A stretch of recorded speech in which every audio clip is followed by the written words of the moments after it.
Hello, everybody, and welcome back to the Glad Chad podcast. I'm Jordan Pacheco. And I'm Rudy Carlos. Whoa, Rudy Carlos, not Rudolfo Carlos. What are you doing to me tonight? Less formal. I was rewatching our Guadalupe Radio interview, and halfway through, our host switched to calling you Rudy after introducing you as Rudolfo. So clearly, they were becoming quite friendly with us. Yep. How you been, Jordy? Dude, I've been great. We're T-minus 25, 24 days right now. And so we are finishing up the very last of our wedding arrangements. You're going to be out here very soon, which I'm very excited about, to see everybody and then to immediately ditch y'all for my honeymoon. So it's time. I'm very excited. How are you been? Good. Everything's great. Just kind of doing the same old thing. We're in the last trimester, so what Ashley's due in July. Wow. And everything's looking really good. It's lining up, so I'm excited. What if your daughter is born on the 4th of July? And then you have to show her that movie every year on her birthday. Yeah. If she's born on the 4th of July, I don't know. What's more important? Just kidding. Oh yeah. Yeah, it is the most important of all the holy days of obligation, as you know, in this country. So before we begin, I think we have a really, really exciting announcement, and I hope that our audience likes it because we've been getting some queries about it. But Rudy and I, long ago, when we started this thing off with Little Dream, had a magic number that we wanted to get to on YouTube. And we said that if there was good enough feedback, if it was very positive, and if we had a decent enough subscriber count, that we would actually start monetizing this a little bit more. Obviously, until we had 1,000 subscribers, we can't monetize via ads or anything like that on YouTube. We're not quite deciding if we want to or not. Just kind of depends on things. We don't really want to break up the podcast, right? But we have crossed over 600 subscribers on YouTube. And of course, that's not counting our listeners and the people who are our fans or people who like us and support us across the different podcasting sort of platforms that we have as well. So a tremendous thank you to each and every one of you who are new subscribers, and some of you, and many of them comment, as you know, who've been there since the beginning. This has been such a wild roller coaster, and Rudy and I both started this, and we continue doing this because we love the Lord and we love the traditional Latin Mass and the return of Catholic traditionalism. And many of you have responded so positively to that. So if you look below now, you'll notice that the Glad Chad podcast has a Patreon. Woo! Which means that we are selling out before we sell out. So if you like our work and would like to continue to support us, first and foremost, the most important thing you can do is keep us in your prayers. And if you'd like to take that a step in a different direction, financial support would be much appreciated. We're tweaking, and we're coming through with a couple of really cool perks that will include early access to episodes. There'll be a special monthly episode for Patreon subscribers only. And then you can also suggest episodes that we can do. And we really want you guys involved in that sort of process. As you can see, there's a lot of different topics in traditional Catholicism, both the fun stuff and the serious stuff that we go through. So, if you... I think that's the one I'm looking forward to the most. Your suggestions for episodes. That would be really cool. It's a great idea until it isn't. So I want to say that it is at the discretion of us. Yeah, please give us some good topics. Don't throw us under the bus. Yeah. And many people do already. So even if you're not a Patreon subscriber, we always want to hear your comments and we always want to hear your feedback. We wouldn't actually be able to even start a Patreon to do something like this unless you guys were involved already. So we're really, really grateful. So if there is an idea that you have, even if you don't subscribe to the Patreon, we're always listening. Many people, Rudy, have reached out to us on Instagram, as well as, of course, in our comment section. So we are really, really grateful and excited for this one. Yeah, absolutely. We definitely see you guys engaging on our videos, and we appreciate it. We really do. We very much do. One thing that's really nice about how when we started this podcast, Rudy, is we were talking about kind of what angle we wanted to go at. And both of us are really joyous kind of trads. It's not like a persona we're putting on. And that's also allowed us to wade in through different conversations between traditional Catholicism and schismatics and boomers and all that kind of fun stuff, And so some of our reactions have been actually like, wow, thank you guys, because sometimes you turn on different Catholic channels and they can be more on the negative side. And then other times you turn on Catholic channels and it's like, they pretend that everything's just wonderful and joyous. And for us, it's like there's a reason for the joy, which is really, really thanks to you guys for really picking up on that. So if you like what you see, if you'd like to continue to support us, please pray for us. And if you are so motivated, go ahead and check out our Patreon tiers. We would love to have you along. We don't have really like a snazzy name or anything for our people because we're not those kind of YouTubers, are we? We're not that hip. Yeah, we're not full grift mode yet. Right. So Join we the haven't crusade. decided yet. No, something like that. Great. All right, dude. So, with the wedding coming up, and especially with all the growth we've seen this year, we've done videos on the growth of traditional Latin Mass. There is an article on, I want to say it's 1 Peter 5. Maybe you've seen this, Rudy, where it charted not just like the growth of Latin Mass parishes and attendance, but it started actually mapping Latin Mass weddings. Did you see that? Oh, yeah. Yeah, Mm-hmm. definitely. I think they talked with 1962 Bride, which is a really cool account. I think we mentioned it before, but if you haven't heard of it, it's a really awesome account on Instagram that showcases all of the Latin Mass weddings that are taking place, in our current time. So they always showcase really awesome weddings. It's like they have really good photographers doing all of these. So you were featured on there too, weren't you? Yeah, I was. I'm pretty sure Ashley submitted our photos. Yeah. You can submit them if you've recently gotten married. So yeah, if you want to do that, that's awesome because it really reaches out to a lot of people, and more people consider the Latin Mass, which is really awesome. Obviously, there's a little bit of there's problems when you go to the Latin Mass wedding, and I experienced that in my family. There's always a little bit of pushback to do that. But anyway, back to the article. Yeah, it's so it charts, as you said, like the different marriages and where they're happening. So if you want to follow along 1962 on Instagram, 1962 Bride on Instagram, absolutely wonderful. Rudy's, of course, are up there. Your pictures are stellar, by the way. And there are places, it's not just in the States. And I think that's really important for us who are traditionalists and are like, well, I feel like, is this like the only community? Am I just part of this like weird cultish rad trad kind of group in the middle of Kansas? The answer is no. People are having the Latin Mass. And the most important thing, which is why marriages are so important, is because this charts how the growth is going to happen with the Mass. You have a lot of Catholics coming in from the Novus Ordo who've never experienced tradition and beauty like this before. You have a lot of converts coming in, but you also have the fact that the Latin Mass is able to self-replenish its own numbers just by the virtue of children. Liturgy Guy, which is a blog I like to follow, is really good about charting how trads, just for whatever reason, and I think we can name a bajillion, but for whatever reason, trads tend to have more children and their children tend to stay in the faith and so on and so forth. It's not rocket science. It's not surprising. It's just God working through his church.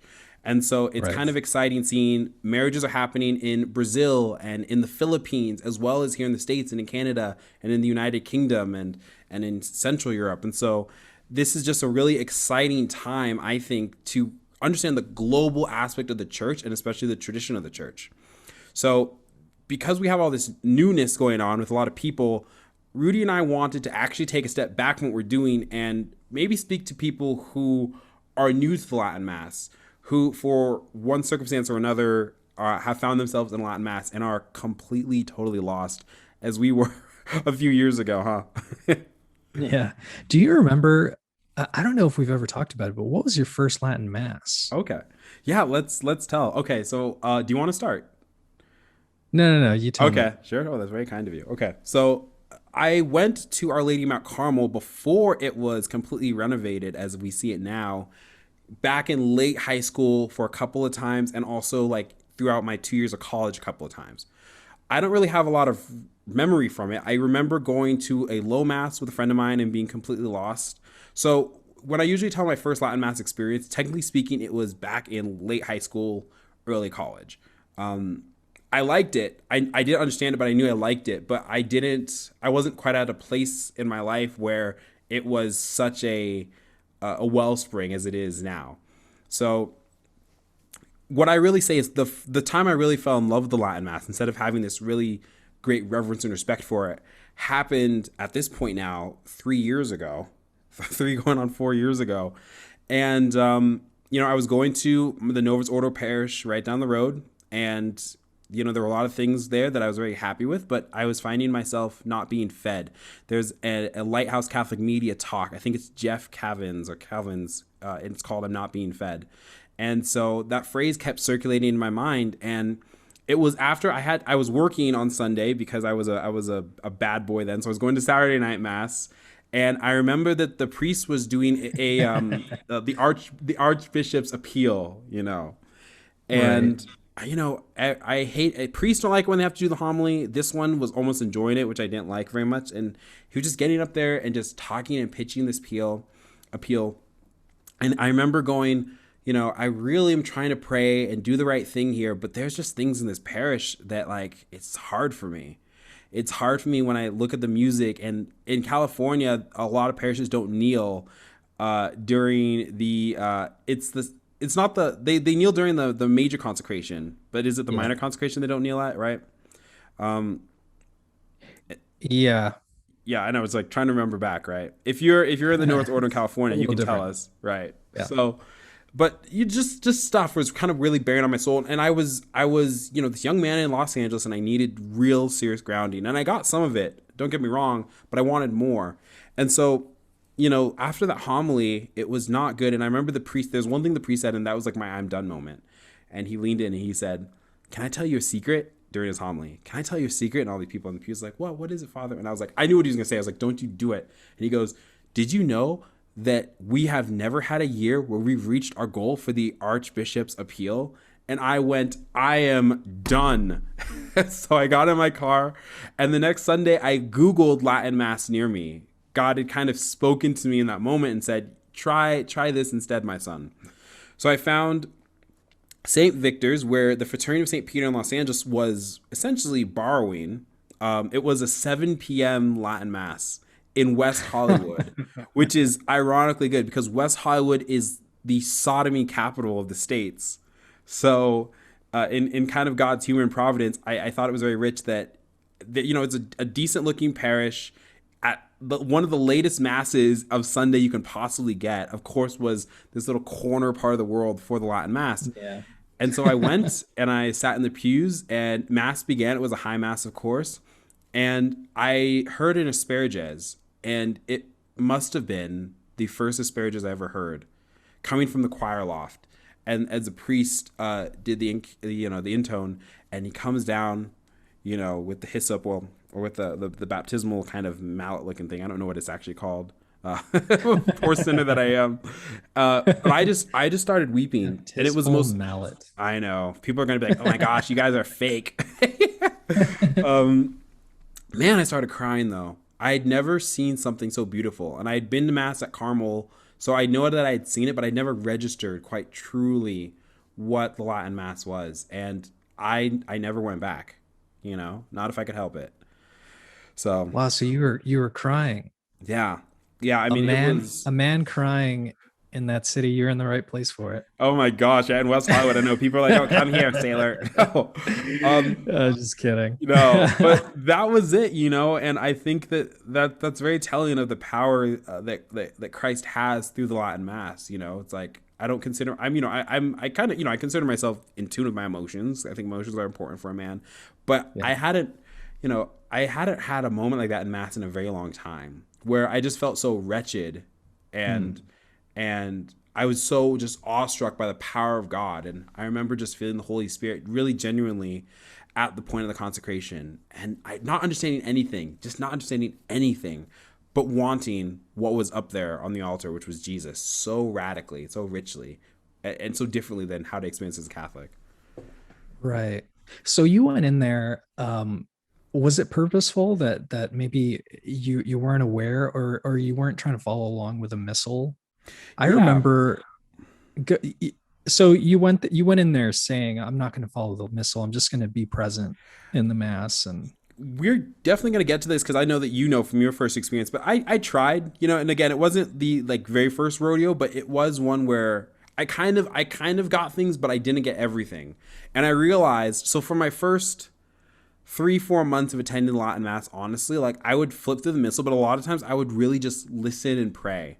And so that's Mm, why, like, we're really big harpers of conforming your life or conforming your prayers to what's happening on the altar, because your soul knows it's sacred, even if you don't understand every single word. And I think that the Missal is so important, but right. sometimes you just need to be in the presence of God, and it's not about, So yeah, so that was my first experience. What happened with you?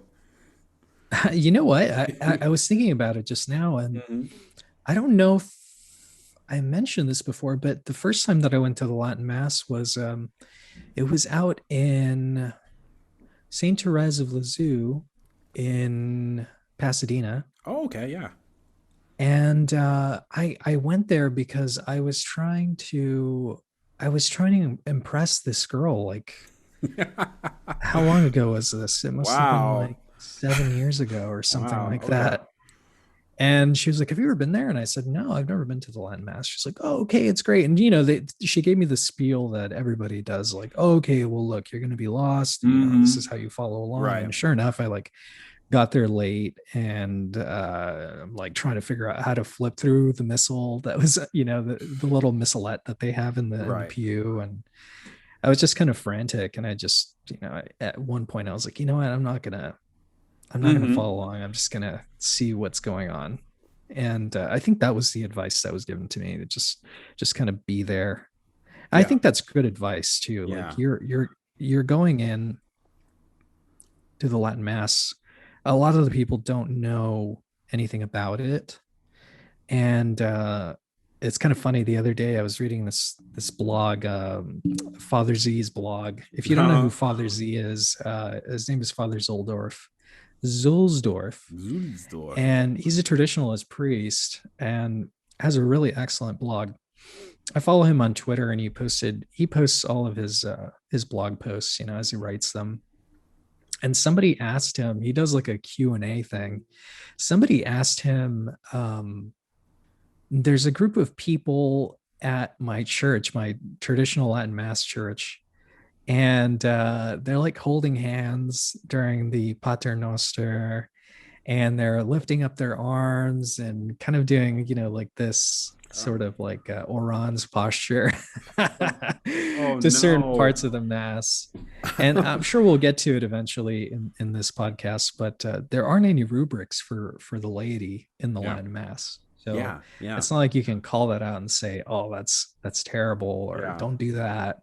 I mean, there are some things that you probably shouldn't do, but it got us thinking, because here at St. Vitus, and I think a lot of the traditional communities are experiencing the same thing. They're experiencing an influx of refugees Mm. from the Novus Ordo, Yeah. because at the moment, most of the Novus Ordos are closed, or they're doing really, really restrictive, measures for mass attendance. So there's like tons and tons of new people coming into the church, and I actually experienced it myself here at St. Vitus. That there are people who are doing that sort of thing, like maybe thinking it's a dialogue mass, which we'll talk about, Yeah. I'm sure, but also lifting their arms and like holding hands, things that are traditionally Frowned upon. seen frowned upon and seen outside of the Latin Mass. I just thought it was really funny, because these people are experiencing tradition for the first time, and they're bringing in a little bit of the things that maybe don't fit within Hmm. there. So we thought maybe we would do something like, oh, just like an intro to the Latin Mass if you've never been. Yeah. Yeah. And that's kind of the thing, it's we're gonna try to make sure that, the Latin Mass, I say and you say, is the birthright of every Catholic. In Yeah, the Roman Rite. It really is our home, and it kind of is both frustrating and saddening sometimes, I think, to feel like, for a lot of my family members who are coming out to see the Latin Mass for the first time for my wedding, they're Novus Ordo Catholics, and very good ones generally, but this is going to be strange to them. And it's frustrating, because now we know so much of the history of the Novus Ordo and how it was developed, that you would feel more at home at a Lutheran or a Presbyterian service than you would in the traditional Latin Mass as a Catholic growing up in the Novus Ordo. How that's just sad, but it's so Mm-hmm. true though. Mm-hmm.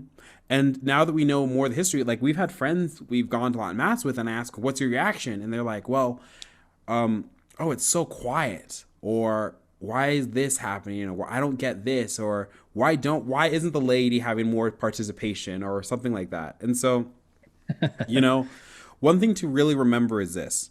And one of my first tips is really this: you have to understand that worship, as the theology of worship, is fundamentally different between maybe what you've experienced in the Novus Ordo and in the Latin Mass, or at least what you mentally have read but you've seen differently maybe in the Novus Ordo is melded properly in the Latin Mass. By this I mean this: the Latin Mass is not about you. And that's apparent. The humanistic elements that can creep into the Novus Ordo, that have crept into the Novus Ordo, that maybe were there from its inception, it's really hard to do that in a Latin Mass. The priest doesn't face you. He doesn't speak to you. He's talking to God. Your eyes are not on Father so-and-so doing his thing. They're not on the altar girls. They're not on the Eucharistic ministers. They're not on the lectors or anybody. Your eyes are glued to either the cross on the back of Father's cassock, or they're glued to the crucifix on the altar, or to the tabernacle, or to the crucifix that hangs above. Everywhere you look, or it's the statue of Saint Joseph, or it's the statue of Our Lady. I mean, everywhere you look is a reminder of heaven. The philosophy of the Mass, like the philosophy of good architecture, good sacred music, everything, is that this needs to be a piece of heaven brought down to earth, because that is literally what radically happens. And so if you go and your reaction is, well, the Mass isn't in a language I understand, and so therefore it's inaccessible, it's fuddy-duddy, it's old, that's terrible. Good, actually. It's not about you. And what a great way of approaching the Mass with reverence and humility if we just see the fact that, you know what, I'm not going to get everything. I'm not going to understand it. I think it boils down to a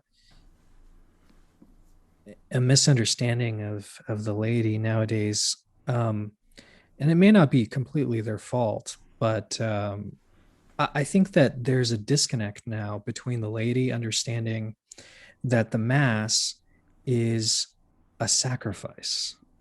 Yeah. Right. Yeah.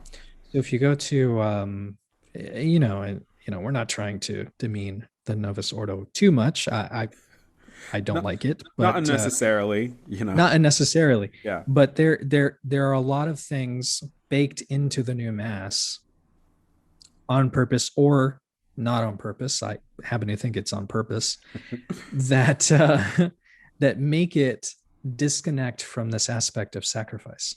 Yeah. That it is the unbloodied sacrifice of Christ at Calvary every Sunday, or not every Sunday, every Mass. Yeah.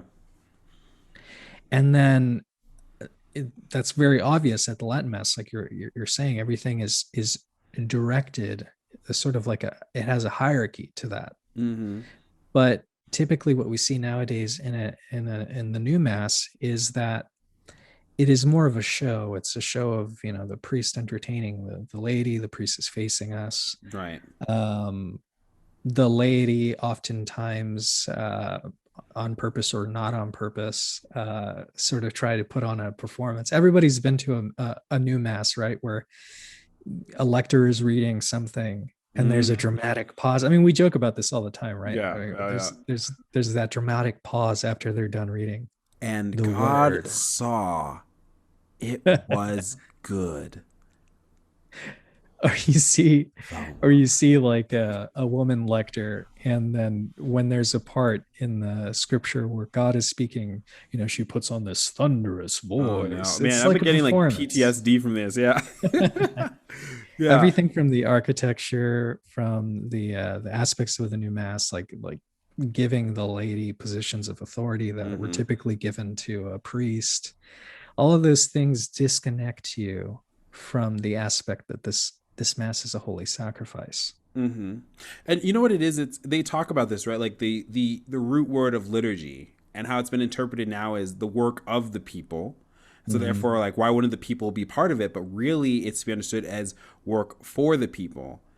And one thing I want to pick up on what you said is some people may say, well, why shouldn't the laity be more involved? And the laity are involved in Latin Mass. It's not like, look, obviously we're at the low masses that we mostly say, um, our response is really just for the altar servers, and so we conform our, Saint Pius X talks about active participation in the Mass. Well, how could this happen? This was in the early 1900s. It's because there is an active participation, but we understand it differently. See, we've been told, and it's been regurgitated, that the Mass is this, it's a communal banquet, right? You've heard that. It is the celebration, a liturgical Eucharistic celebration, or any of these other things. And the word sacrifice in any sense has gone out. To have said the holy sacrifice of the altar is such a trad phrase, it feels like. And it shouldn't be, because this is what happens at every single Mass, where the bread and wine become the body, blood, soul, and divinity of our Lord. And so it's really, really important for people to understand that the laity do have a role to play in the Mass. Their prayers are not in vain. It's not this neo-clericalism that sprung out. And the priest, by the way, is doing liturgy properly. He is really doing work up there. There's one of the most stark things you'll notice if you're new to Latin Mass is, man, the priest is doing a lot. He's not just sitting down. It's like he's changes his vestments. He sits down like a couple of times during the Mass, but he is all over the place, and there's so many things, if you watch a low Mass especially, where you just don't know what he's saying over there. And he's praying. I mean, the entire Mass is such a fervent prayer of thanksgiving and all the other sorts of prayer to God. And it's wonderful to see. And so you get this real big sense of what a priest's vocation truly is, what the role of a priest ought to be, I think, fulfilled in the Latin Mass more so than in the Novus Ordo, because you don't have to worry about a priest performing. And there are plenty of priests who have gone from, even if they don't celebrate the Latin Mass, they've gone to ad orientem, which means that, they face to the east, not away from the people, but to the east, to the sun, to our Lord. And what's funny is they'll say, the pressure of having to perform, even for good, reverent, pious priests, is completely removed. And so I'm really happy, because here in Colorado, at least, all the altars in the Archdiocese of Denver, and I think also in the Archdiocese of Colorado Springs, they have a crucifix on them, even for Versus Populum, to the people. And I think that's such a good reminder for the priest of essentially what ad orientem already does. Your focus is on Christ, not Susan from the parish council or Bethany in the choir. Well, I would say the choir loft, but really they're all to the side, aren't they? And so if you recognize what's really going on in front of you, then I think it's going to be a lot more easier, if this is your first time, to really conform your prayers and conform your meditations and really actually bask in the silence of the Mass. So important. Yeah, definitely. And it's also really liberating to take that stress of having, it's like a sort of self-importance that you place on yourself. I know that I've had that before, going into the Latin Mass. Before going into the Latin Mass, I mean, you go in there and you're like, oh well, I have to sing this part. I have to do this. I have to do that.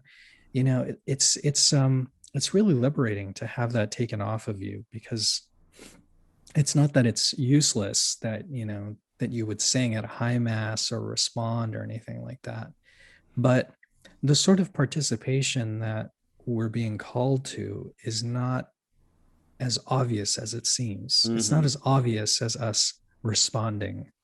It's more of uniting our heart and our soul to this holy sacrifice that's taking place, uniting our prayers to the priest who is offering the sacrifice for us. It's amazing.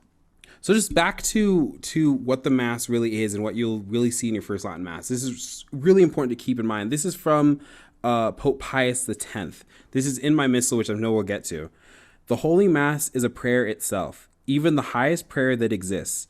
It is the sacrifice, dedicated by our Redeemer at the cross and repeated every day on the altar. If you wish to hear Mass as it should be heard, you must follow with eye, heart, and mouth all that happens at the altar. Further, you must pray with the priest the holy words said by him in the name of Christ, and which Christ says by him. You have to associate your heart with the holy feelings which are contained in these words, and in the manner you ought to follow all that happens at the altar. When acting in this way, you have prayed Holy Mass. And I love that ending idea, it's not that you've just witnessed the mass, you've experienced the mass, but you've prayed holy mass. And how interesting it is to really ruminate and meditate on the fact that the mass is not just a prayer, but it's the highest prayer that exists. This is the sacrifice which God himself, Christ in the flesh, has instituted with the institution of the Eucharist to bring us about salvation. And this is going to be where most graces by ordinary means of salvation through the sacraments are distributed to Catholics by the right of our obligation. So Rudy, what would you say maybe to someone who goes, okay, look, like I can completely get theologically why the Latin Mass is important, but let me just take a step back. Why the Latin Mass? What am I expected to kind of get out of this Latin Mass that I wouldn't get out of even if it's a decent Novus Ordo? That's a good question, and a pretty common objection that you may encounter as a traditionalist. I think the most important thing is that the Latin Mass points to a deeper reality of what our faith is.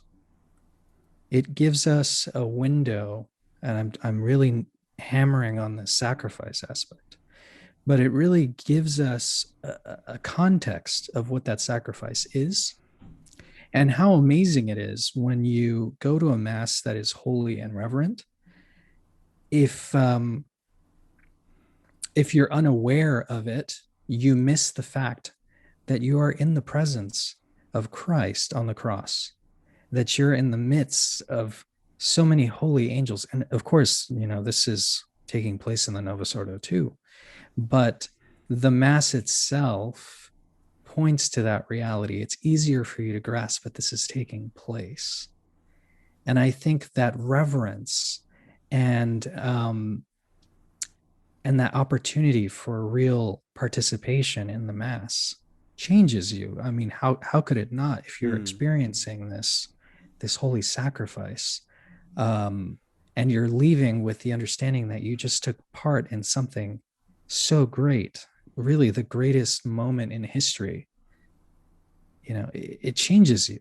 Yeah. And that's why you see such a different disposition in traditionalists, generally speaking. Obviously, you go on Twitter and you see, all kinds of really like the worst polarizations. This is why we have a defunct Twitter, by the way. This is why I have a Twitter account, but I have an alias. Yeah. No. Yeah. I mean, you're going to experience that anyway in any community. There's always somebody who. It's not just the community itself. I think it's Twitter. I think. I mean, I think it's a virtue. It's very polarized. But but there's something here. I want to harken back to something you said earlier, which is that there's no rubrics for the laity in regards to Latin Mass. Right. That's really interesting because, again, coming from a background where we feel like active participation in the setting of the Novus Ordo means, if I'm not saying something or standing here doing something, like I'm letting down the team. Such an important emphasis in Latin Mass. If you want to kneel throughout the entirety of the Mass, no one's going to bother you. No one's going to be like, well, that's freaking weird.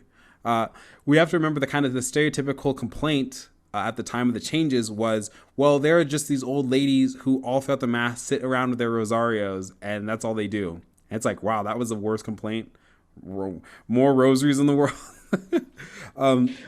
That's another thing too, that is interesting, that was a complaint at the time, right? These ladies are just sitting there praying a rosary. It's the same sort of complaint that people have about a religious vocation. Like, well, I was watching Restoring the Faith. This was a podcast. Yeah, good guys. And they were talking to Brother Navarro, I think that was his name. And he mentioned that whenever he introduces himself to people, they think, he's a priest. And when he tells them that he's a brother, people are let down because it's like, they think that would be useless. When in reality, that has a very specific part in the church that we seldom have nowadays because of the destruction of the orders. But I don't know, that just reminded me of that. It's funny that you talk about with the destruction too, because I think that for people who are new to Latin Mass, they might be really surprised about the detailed regimentation of things. And even for you and me who have been attending for a couple to a few years now, there's so many things to uncover that I just don't understand. And Oh especially yeah, from our I learn backgrounds, something like, new every day. yeah, yeah, you learn something new every day. It's like, why? This is a very simple one, right? When the priest does the elevation, he does it with his thumb and his index finger. So, he lifts the host. You'll see this with priests in Novus Ordo sometimes, but, he'll lift with the host, and then with the chalice, uh, this is my closest approximation, right?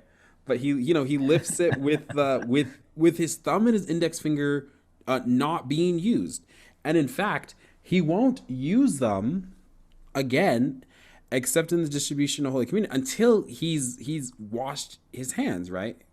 Which His is called the ablutions. Yeah. Which is called the ablutions, yes. And it's so, and you're like, okay, well that's interesting. It's imagery wise, it's very powerful.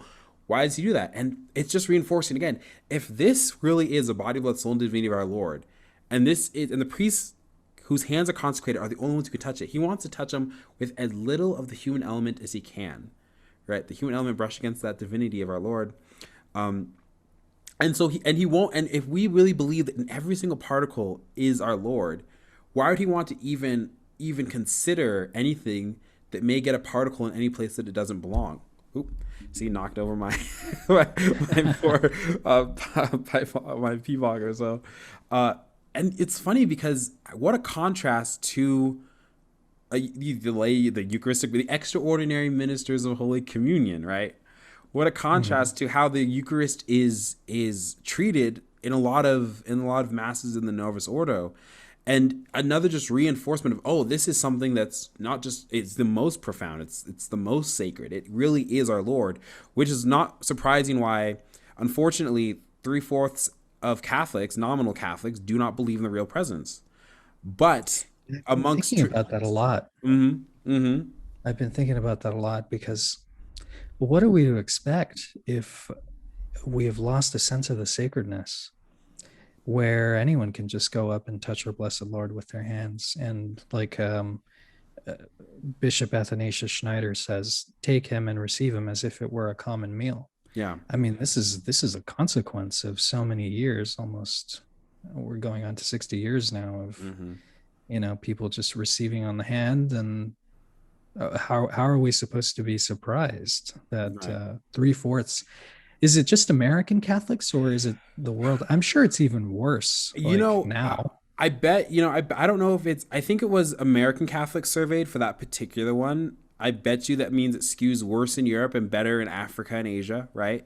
Or anything like Right. that. I don't know. All I know is that traditionalists, of course, get extraordinarily high marks in the belief of the real presence. That's not very much a surprise. Mhm. And it's just, again, it's all reinforcement. It's look at the Eucharistic prayer. So I found out, Rudy, that there are actually 15 Eucharistic prayers. Did you know about this?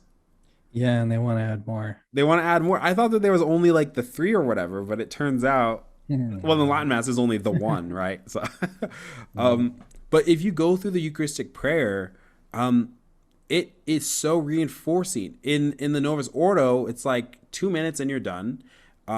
Usually Eucharistic prayer number three, the short one.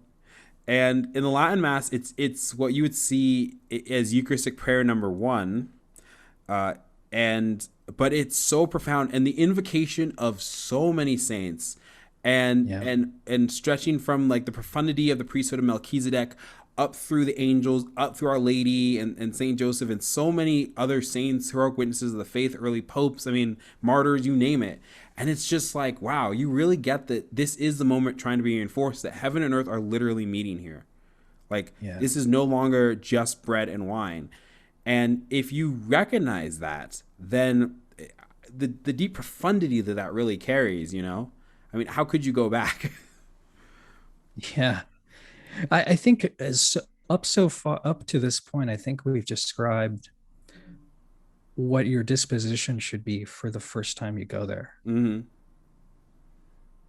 But for somebody who is returning, what do you think would be good advice? Like Do you think maybe it would be good, like pick up a missal?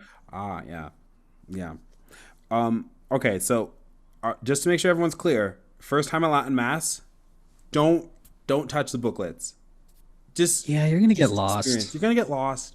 And the point of Mass is this: like, even as trads here, like we shouldn't be so technical sometimes. You Mm. know, like the entire point of the Mass is I had another traditional buddy of mine said this, and it was like, look, like the Mass is can be a tool for evangelization, but that should not be like just like the main catechesis of a Catholic.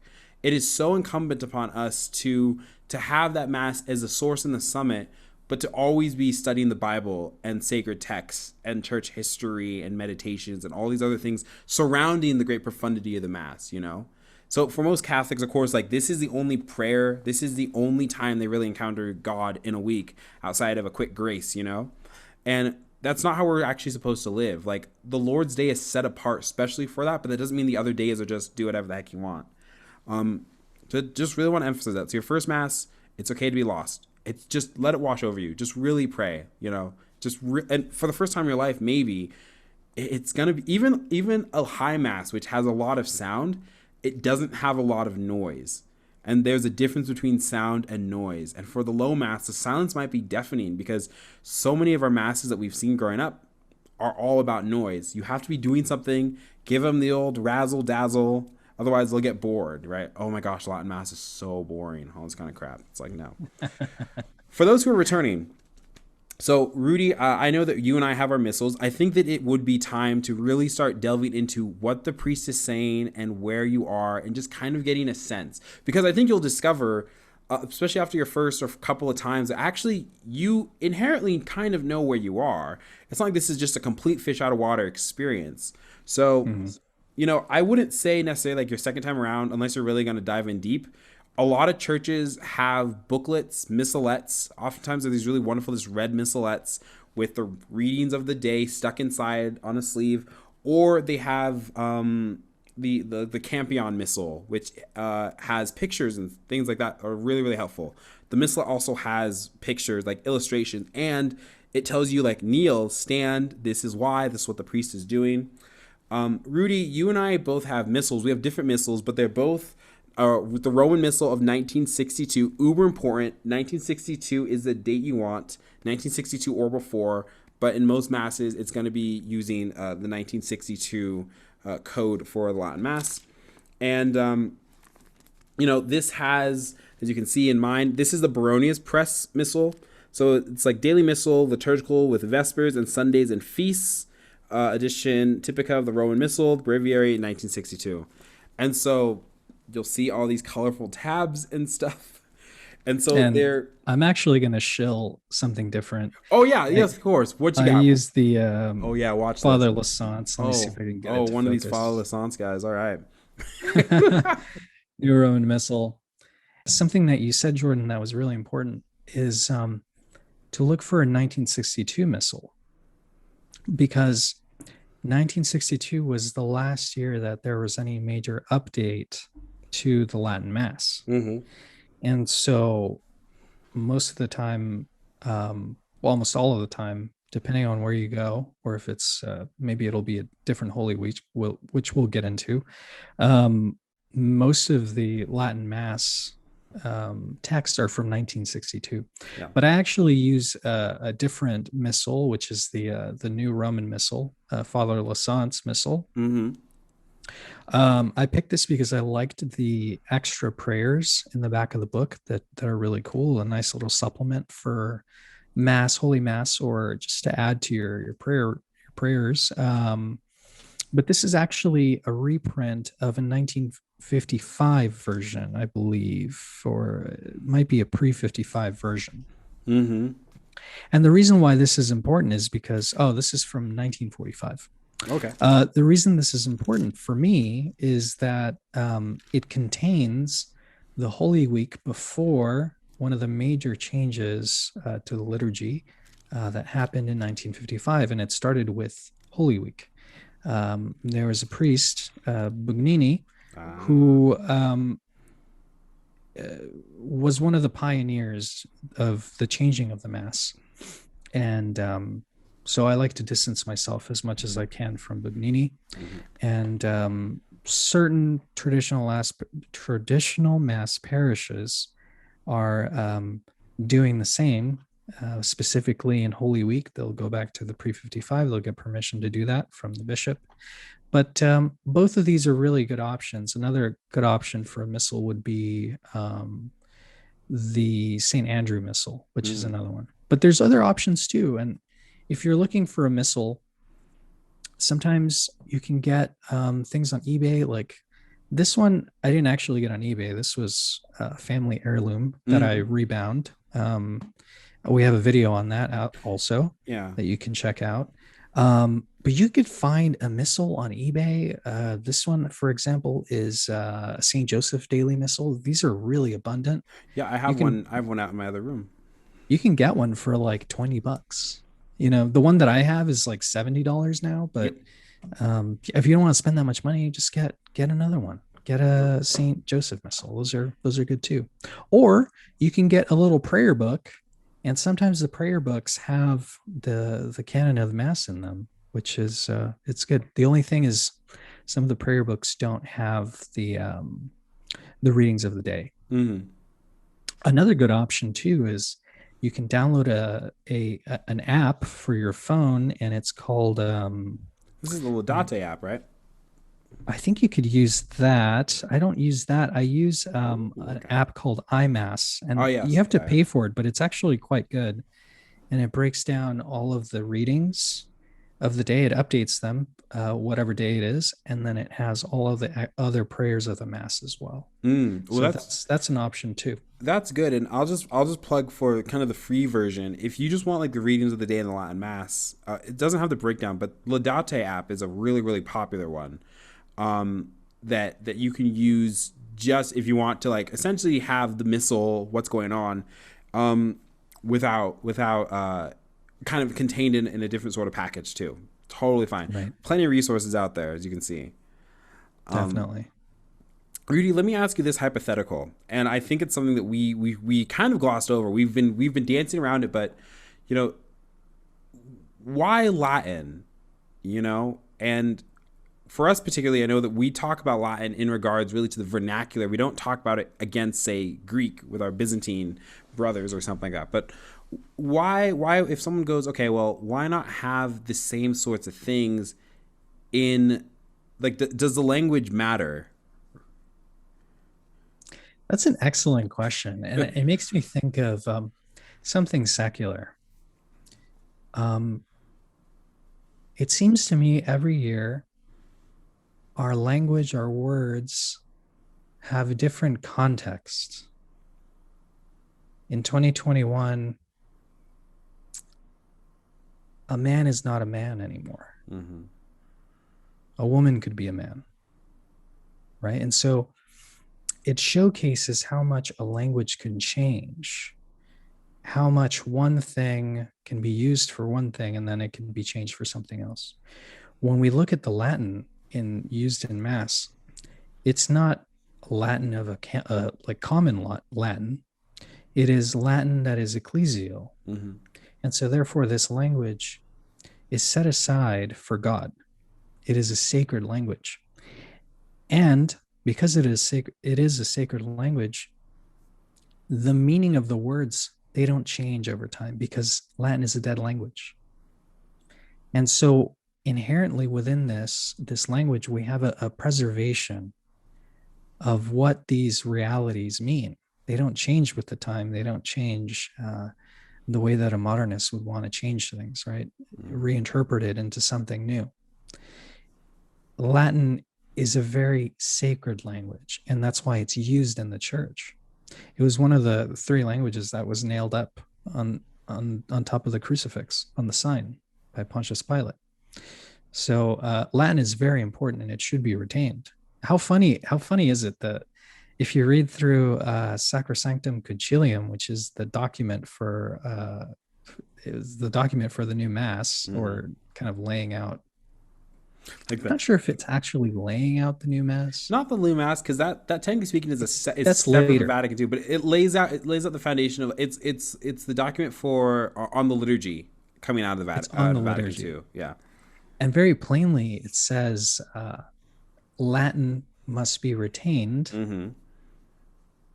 but it's not. If you go to any sort of regular old parish, you seldom ever find Latin. Mm-hmm. And it's funny that traditionalists get, they get a lot of flack for not liking Vatican II or not adhering to it. But you see that a lot of the documents aren't, like in this particular example, they're not really adhering to preserving Latin in the Mass. Yeah, there's this desire, as we've been talking about, to kind of sweep the spirit of Vatican II as it's been expressed from the past 60 years under the rug and say, oh, well, we're actually really focusing on the letter. But I would argue that the letter of Vatican II seems, especially on the liturgy, to point more to the retention of the Latin Mass than it would the Novus Ordo. There's nothing about changing the language to the vernacular or versus populum or something like that. Right. What's significant about Latin also is that because it's set apart, we have seen iterations of the Mass already since the Second Vatican Council. Now, this isn't to say that the Latin Mass has never experienced any sort of changes or anything. Far from it. The Tridentine Mass that we most witness was promulgated by my boy, Pope Pius V, Saint Pope Pius V, during Trent. And so, and by codification, it means that if you would have gone back to the 1500s into the 1600s, Latin Masses you see now, you would be like, okay, I know exactly where we're at. But if you have gone back to the time of Gregory the Great, if you'd gone back to the 500s, if you'd gone back to 1000 AD, even beforehand, the shell of the Latin Mass in various different ways, but not too different, would have been expressed. And so even from the very beginning, you would have been like, okay, this is clearly the Mass. And when it reads the Didache, you're like, okay, cool. Like I can see what this is going to shape up to be. And so Yeah, the liturgy has had an organic growth. organic is a huge, huge word for it. Yeah. Yeah, it's never been, this is the first time in the history of the church that the Latin Rite has been changed as drastically as it has been. This is a very big thing that no one ever talks about. Actually, I got this I have to be honest, this isn't my particular thought. Not an original thought, that is. I agree with it. But if you want another good podcast to listen to, and before you get crazy about it, I'm going to plug the SSPX. SSPX podcast has a really good series called the Crisis Series, and they lay out how the Mass has changed, but not just the Mass, but also like the way that people think. The way that a Catholic would think has changed a lot. Yeah. But yeah, they were talking about how this is the first time ever that there has been a drastic change like this, because up until this point, the changes, or rather the things that that came out of the Mass changed organically. Yeah. It was never something abrupt like this where there was a whole new rite. And you'll notice what the conversation around the changes throughout the history of the Mass have always been. The question has always been one of what reverence makes sense, what gesture makes sense here, what saints added makes sense here. So take a look at the 62 Missal. It's like they added Saint Joseph. Well, that makes sense. Like, right. It's far better than gutting saints or something like that. And never mind the many other sort of liturgical abuses and watering downs that have entered with the new Mass. And so, another very important thing is this. The Catholic Church is a 2,000-year-old faith that is built on the bones of Judaism, which stretches back thousands of years, and to Abraham, and before Abraham, of course, it stretches back to the garden. In other words, this is, Christ says in, I think it's in the book of Corinthians, right, that St. Paul's writing, of course, but the church is the pillar and foundation of the truth. Christ says to Peter, thou art Peter, and upon this rock I will build my church. This is recognized as the Catholic Church. Our birthday is Pentecost. I mean, there's so many different historical arguments you can make.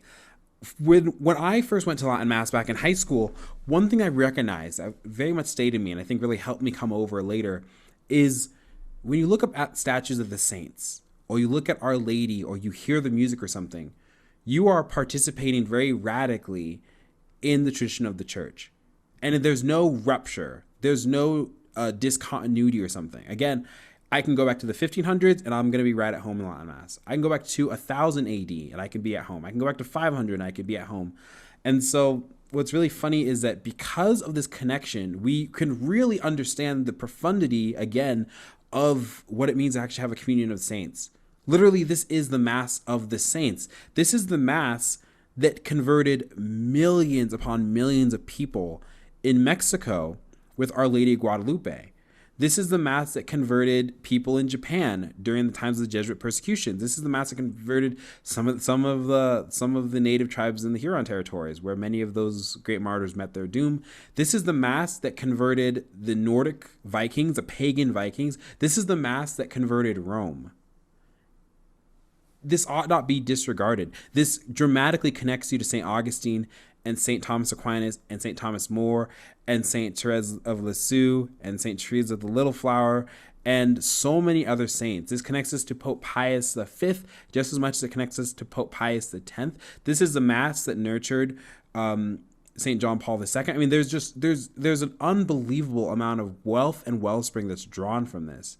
And so to kind of just suddenly shuck aside 2,000 years of church history and say, well, before Vatican II, this was all just the Dark Ages, or before the new Mass, this was all just Dark Ages, and nobody understood. One of my biggest pet peeves, Rudy, is when people go, well, nobody can understand the Latin Mass; it's incomprehensible. That's not true. The Cristeros died for this. The Japanese martyrs died for this. So many of our ancestors, the Roman, the poor martyrs in the catacombs died for this. So you're telling me that they didn't understand? You don't die for something you don't understand. Yeah, it's a sort of revisionist history to go back, and even with the so-called Dark Ages, Yeah, well, right. They give them that sort of label. It's like, oh, well, those people, they were living in the Dark Ages. Right. It's like, meanwhile, look at what was really going on. It was an amazing time. And you're absolutely right. I mean, if these people didn't understand what they were participating in, why were there so many missionaries back then? Yeah. Why was the culture so different than it is today? It's because people understood. And the church is supra cultura, right? I find that the church is good when it is the moral authority to the culture. The culture can listen to the church or not listen to the church. That's up to people to choose to listen to truth or not. Our Lord warns us about this. But the church does a great disservice to souls when it decides to try to mimic the culture, because the culture is fleeting and it's pagan and it's secular, and it was always trying to destroy the church. And Latin helps kind of buoy that sort of thing. Language, you said, changes all the time. We've gone through revisions, right? I remember growing up when we would say one in being with the Father. Then it was changed, of course, to consubstantial with the Father. Right now, there's a huge firestorm because priests in Italy are saying for you and for all for the forgiveness of sins, when the words of our Lord in Scripture themselves says for you and for many for the forgiveness of sins. Guess what happens? You can't change it in here. You can't, Right. You can, there are additions, there are tweaks, there are all this kinds of things, but so many parts of Latin Mass have been set in stone because they have been proven time and time again throughout the centuries to draw people closer to Christ.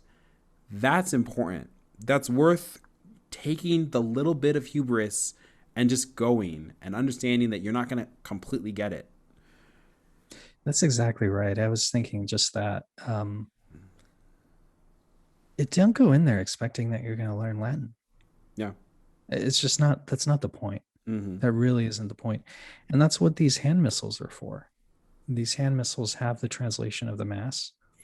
The priest isn't ham boning, the Mass every time. He's following the rubrics, and they're in there. They're in the Missal. Yeah. So if you want to understand Latin, you just look into your Missal.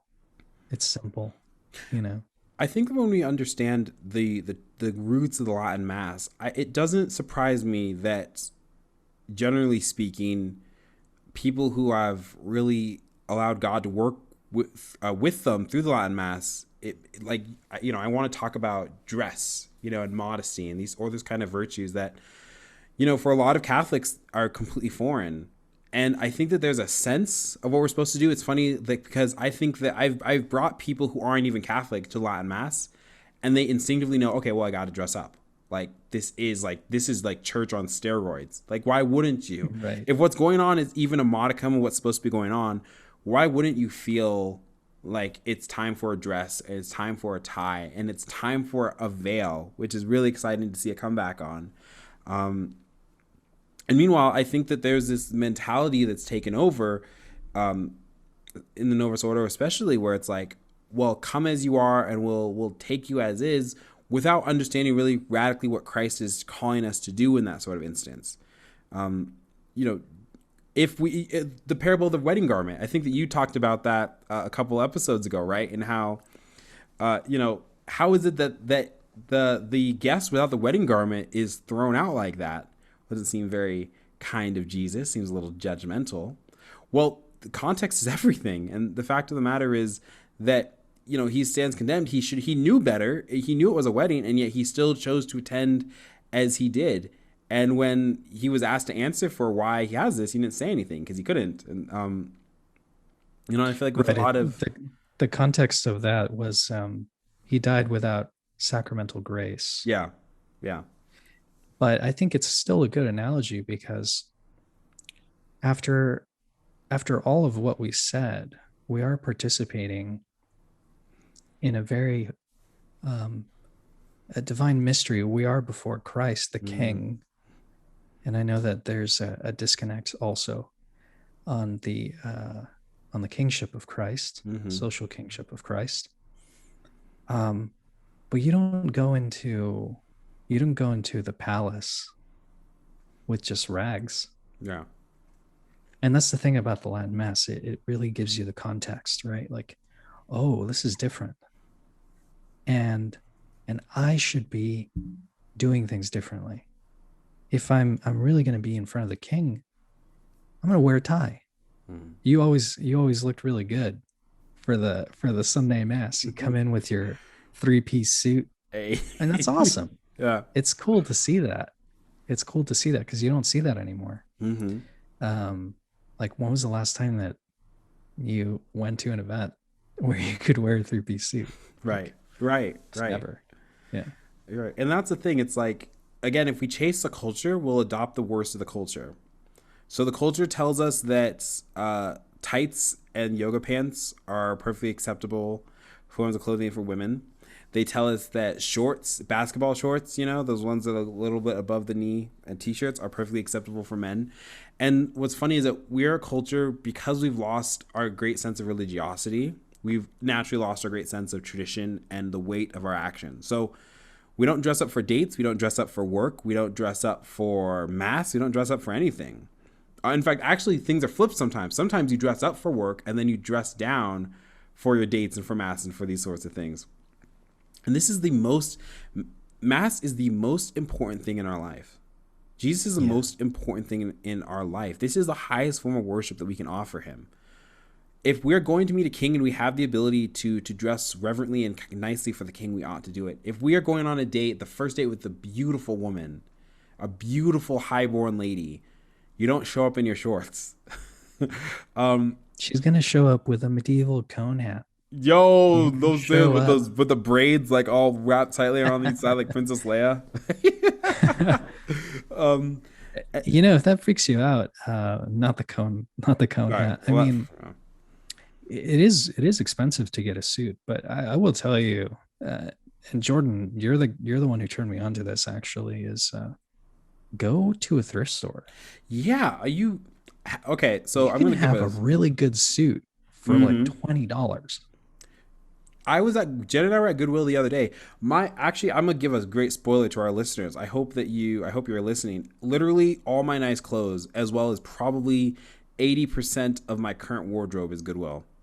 The other 20%, And so, the myth of one thing that's so interesting, Rudy, if you watch video footage or photography from a century ago, do you notice how well dressed our ancestors were, our great grandparents were? I mean, you obviously, like, some like poverty existed, and there was income inequality and all this other kind of stuff. But people looked nice and regimented and good. They're wearing their suits out to watch Babe Ruth at bat, for heaven's sake. So there's this myth that, oh, nice clothes are unaffordable and I can't do this and I don't know where to start. I think it'll be good. Babe will make a video at one point just like telling guys especially, like, look, this is how you dress up, because I think a lot of that's really lost in the culture. But yeah, it's just so important. It's easy to get something simple. Look, even if you just need to do the slacks and the collar shirt to start, it's easy to get a suit jacket, by the way. It's not rocket science. Any Goodwill, any thrift shop, any Salvation Army will have this stuff in plenty. You get Rudy, you have a beautiful navy suit, right? That was $100 at H&M, the 3-piece, right? I don't remember. Oh shoot. Well, I thrifted a blue suit, a 3-piece suit. I just remember that you showed up one day in this beautiful blue suit, and I was like, dang. Yeah, that's the one I found at Goodwill. Yo, that's right. Okay, I'm sorry. That's right. That was a Goodwill. Oh, ooh. Yeah, once you figure out, you measure yourself, and you know your sizing and everything, you go in there and you just look through the racks. Yeah. And you say, okay, I'm a 40 regular when it comes to my jackets, so I look for a 40R. Right. And if I find something that's nice, I haven't done it in a while because I have 3 suits. I don't really need any more. So yeah. Yeah, it's quite easy. And I think, a lot of people are turned off of dressing nicely, but there really is no excuse. Like if you could find it cheaply, do a little research. I just think I think again, like it's something. It's like talking before and after mass, and that's oh my gosh, yeah. We've talked about silence a little bit, but man, one thing that's really nice about the Latin mass is instinctively people shut the heck up before mass in the sanctuary. Right. And this is an older generation thing. I didn't know if you've ever noticed this, but I've been to masses where like people are talking loudly, not Latin masses, of course. And when I was little, I was a teenager, and I was like, why are people talking? Like, my dad drilled into me, listen, you're in the presence of the tabernacle. You're in the presence of our Lord. You don't talk. And I would turn around, and I was like, oh, my gosh, it's not the teenagers who are doing this. Yeah, it's the old-timers. The old-timers. Oh, how are you doing today? Oh, my gosh, it's so good to see you. And you're like, oh, my gosh, please, Grandma, don't. Not my grandma. My grandma's a saint. But, I think that the introduction of silence again, and for some people it might be actually kind of uncomfortable, especially if you're sitting through a low mass and you're like, oh my gosh, why isn't anything happening? Well, something is happening, and that's grace being invited onto your soul and really serene peace. There's something about like the weekday low mass, I know, that just in a lot of cases sometimes it's even more fulfilling than a high mass, just because there is like that time to really sit and be with our Lord in this robust silence. So yeah, beautiful. It's a time of recollection. For sure. Okay, so you're there, you're in your 3-piece suit, or if you're a lady, you're in your nice don't wear suits, modest length dress under your knees, hopefully. And you're lost. You're like, oh, this is my first time here, my second time, third time. I have my missal that I purchased on eBay. What do you do? How do you follow along, Jordy? Whew. Okay, so I'm going to use my missal a little bit. And by the way, again, I would emphasize that so if this is the scenario where you bought a missal, cool. If you just want to use those Missalettes, I think those are a little easier. So before you just like go whole hog and buy a missal, use the Missalette or use one of like the Campion Missal gray books, because those pictures are on point. Rudy, I don't know if your missals have pictures in them. Mine don't. It does, yeah. Okay, that's pretty cool. Dang it, Baronius. Nah, I'm just kidding.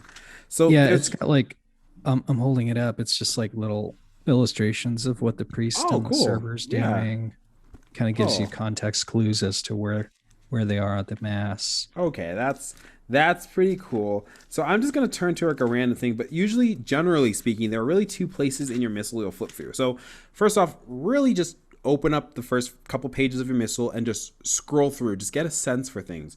And then really utilize the ribbons. Yeah, precisely. Just utilize them. They will save your life. So the first part is actually opening up to mass itself. This is oftentimes in the middle of a missal. you know, and I know it's going to be difficult for some of you to see, but, one, Mass of the Catechumens, and it begins right at the prayers at the foot of the altar. And it tells you in Missals what they are. They're prayers of humility, love, desire, contrition, and confidence. The sign of the cross, boom. In my Missal, it gives me context of what the priest is doing. For instance, here under the sign of the cross, it says, the priest makes 52 times during the Mass the sign of the cross, the summary and emblem of the bloody sacrifice of the cross, which the Mass represents and renews. So that's profoundly helpful. And then we get probably one of my favorite things in the Mass, which is the Introibo ad altare Dei. I will go to the altar. Ad altare Dei. Mm-hmm. Adeum qui laciv cafi juventutem meam, all that kind of stuff. So that usually is in the center of your Missal for the Mass. Now, there is something called the propers, and the propers are the readings of the day, the introit, the collect, the communion tract, the post communion. And so you'll often see they'll have like a header. I've just turned randomly to in the octave of Easter in Eastertide. And so you'll oftentimes before Mass just be, okay, what day am I on? Is this a weekday? Is this a Sunday? Is this we're coming up on the 7th Sunday of Lent, or not Lent, of Easter. Could be the feast of a particular saint or whatever. And oftentimes there'll be like a little kind of blurb, especially if it's like the feast of a saint. Usually you'll get, yep, that's great, Rudy. Yeah, perfect. So you can see with Rudy's, there's the post communion, there's the introit. You see down there, that's the 5th. Is that the 4th Sunday after Easter?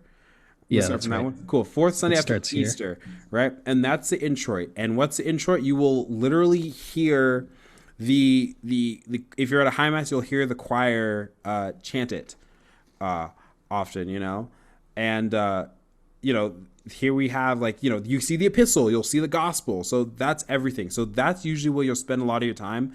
I'm not really much anymore of a Missal flipper. So if you really want to follow along in the Mass, you'll be flipping back and forth a little bit between the propers, and the Mass itself will tell you, okay, this is when the priest is going to be reading this. This is when the priest is going to be, this is now the epistle. This is now the gospel. We stand for the gospel and do this for the gospel. But otherwise than that, like sometimes I just like to be glued to the propers, because there's a lot of things the priest has to go through and pray through Latin Mass. Like there's a lot of flipping that he has to do. God bless him, and he knows it all by heart. So that's where the ribbons come in handy. I mean, that's where the ribbons come over handy. Like in mine, I fold mine in. Let me see if I can. Ooh, itsy, nice. Just get it to focus. That would be great. Anyway, I only have 2 ribbons out at one time, and then I fold the other ones in. So it's typically you're going to be flipping between 2 locations, just like Jordan said. Yeah. And that's it, and it's, if you're lost, it's okay. Find the next major beat. I think for a lot of people, sometimes it's easy to get lost during the entirety of the consecration. Oh my gosh, we've just gotten done with the Sanctus, and I have no idea when we're coming. Okay, well, when's the next thing you need to know? Well, you probably need to know when the bread and the wine become the body and blood. Flip there, wait a second, because your priest may say Mass faster, he may say Mass slower. It's all valid. There are context cues, though. If you notice in some of the Missals, most of them will say, "Here the bell is rung once." Yes. And that's a context clue that the priest is praying for a particular thing, and you can turn to that part of your Missal, the part in the canon of the Mass where you could see what he's praying for. That's right. Context cues are really important. And actually, that's a really good point. You'll get it. You'll get the sense of how the Mass flows. You actually might end up paying attention really steadily to your Novus Ordo, because you'll discover that obviously so many of those beats in the big sense are the same. Okay, so I know the priest is going to stand here, and he's going to go over and kiss the altar, and he's going to grab the gospel, and he's going to go over there. Okay, I get this now. I get this is where he's going to read the prayers here before we start on the epistle reading or something. And so if you're lost, don't worry. Context is everything. There's plenty of signs, very regimented signs that the priest or the servers will do or say that'll let you know, okay, clearly we're right here. Enjoy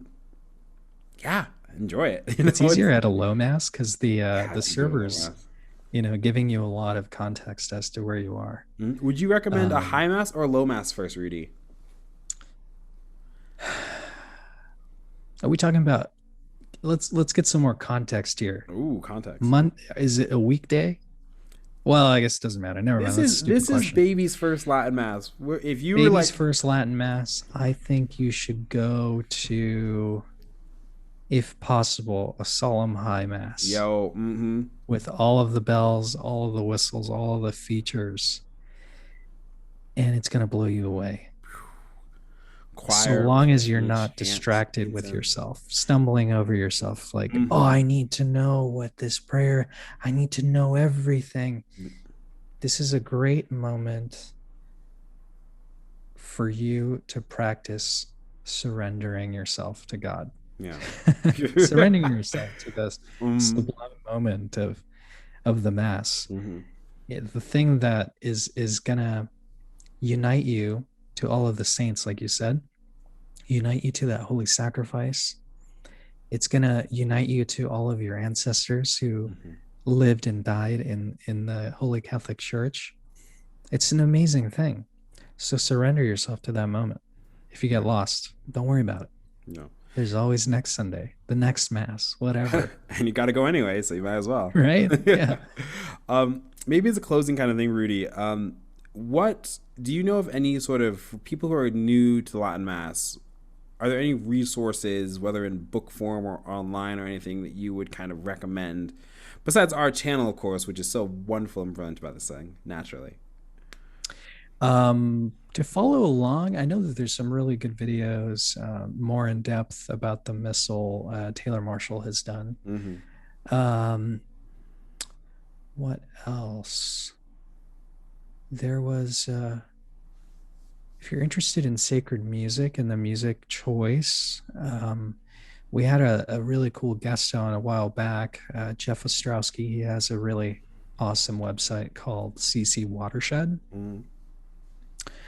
What's another one? Father Z's blog is really cool. Blog's great. He's kind of a glad trad. He's kind of like a kind of happy guy. Happy warrior, yeah. Recommend that for sure. If you want to know more about the Mass, like I mentioned, the SSPX podcast has a really good series going on right now, and they update, I think, every 2 weeks or so. Really awesome podcast. I know some listeners don't like the SSPX, but in either case, it's a really good podcast.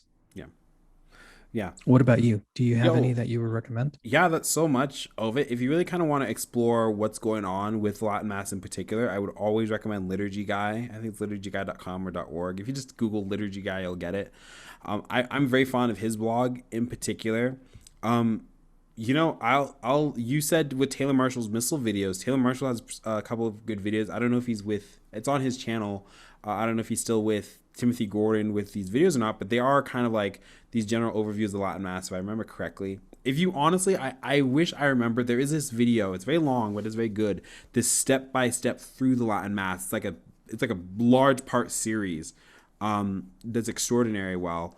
Yeah, there's just so many things and you can't go wrong with it. But my advice, honestly, is don't prepare as much because you'll get the hang of it. Just go, for heaven's sake. If there is a fraternity, Institute of Christ the King, Society of Pius X, Institute of the Good Shepherd, Diocesan, I don't care what the heck it is. Go check. Don't go to a Society of Pius V. Oh my gosh, last little thing. Don't do it. Don't go too far. Yeah, those are full on studies. So don't do that. You reminded me of something. There's also a really good video. It's in black and white. I'm sure we could put it in the show notes. But it's Fulton Sheen. I knew which one. Yeah.